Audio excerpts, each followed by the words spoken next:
Bonjour, la sortie du gouvernement et le rapport 2025-2026 de Amnesty International retient l'attention des quotidiens ce mercredi. En conférence de presse du gouvernement hier, le ministre de l'Éducation nationale, celui de la Santé, le ministre de la Fonction publique et le ministre des Infrastructures se sont expliqués face aux journalistes. À cette occasion, Moustapha Mamba Guirassy est revenu sur la signature du pacte social entre le gouvernement et les syndicats, présenté selon lui comme un levier essentiel pour sauver l'année scolaire. Le ministre de l'Éducation nationale prône le dialogue avec les syndicats. Il a par ailleurs déploré les lenteurs administratives concernant les enseignants qui peuvent rester 5 ans sans intégrer la fonction publique. Une situation selon lui qui va être réglée dans les prochains mois, a assuré le ministre de l'Éducation nationale. Quant au ministre de la Santé et de l'Action sociale, Dr Ibrahima Bassi a détaillé un ensemble de mesures portant sur les ressources humaines, les infrastructures et la gouvernance du système. 2500 recrutements, 65 milliards d'investissements et réformes structurelles annoncées, renchérit sur le quotidien. Le gouvernement fait donc le point,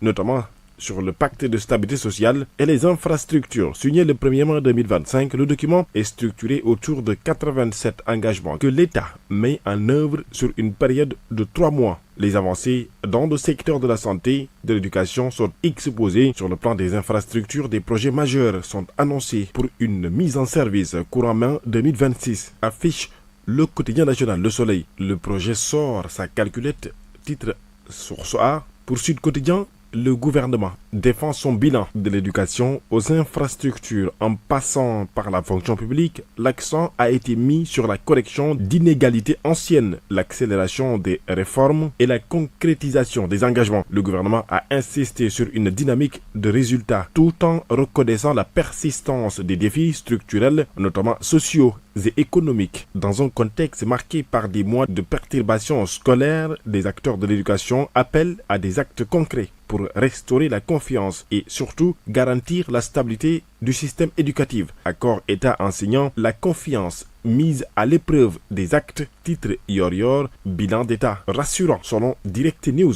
Déthié Fall annonce de grandes livraisons, notamment le tronçon de l'autoroute Mbour-Thiadiaye qui sera officiellement ouvert ce 29 avril pour la Tabaski. Le tronçon Mbour-Kaolack sera ouvert du 20 mai au 5 juin. Ouverture également de l'aéroport de Ziguinchor le 30 avril. La construction de 2 prisons de 1000 places à Louga et à Mbour pour solutionner la surpopulation carcérale. Déthié Fall, le grand bond des infrastructures avec 521 km d'autoroute et des mises en service en cascade jusqu'en 2027, titre L'Observateur. Le même journal a parlé également du rapport d'Amnesty International 2025-2026. Seydi Gassama charge l'ancien président et dénonce un déni de justice sur les violences politiques de 2021 à 2024. Selon ce rapport, il y a des avancées sur le droit de manifester, une réduction de certaines violences ou de décès, l'impunité est toujours de mise. Le rapport révèle également de graves menaces sur la liberté d'expression, ce qui fait dire à mes confrères du journal L'Info entre progrès timide et inquiétude persistant. Amnesty révèle donc un bilan contrasté des droits humains en 2025. Selon Le Point, ce rapport indique un tableau mitigé d'Amnesty International sur la situation des droits humains du Sénégal. En sport, Tribune Sport parle de Eumeu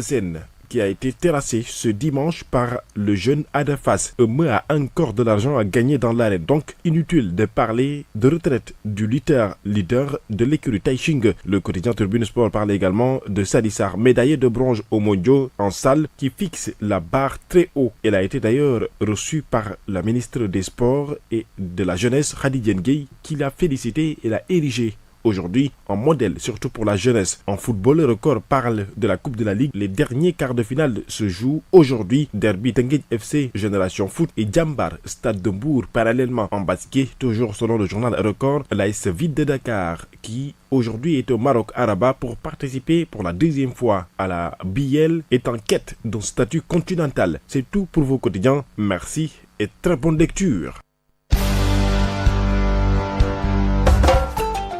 Et voilà, c'est la fin de ce journal que j'avais l'immense plaisir de vous le présenter en compagnie de Mohamed Thiam et Baba Idra qui ont serré la partie technique. Merci de nous avoir suivis. Ne quittez surtout pas, restez en compagnie de nos programmes car dans un peu moins de quelques minutes, bien sûr, on reviendra pour vous commenter l'actualité de ce mercredi avec Aladji Mansour Diop ainsi que Ahmed Aïdara ou même Fatou Abdou Ndiaye. À tout à l'heure.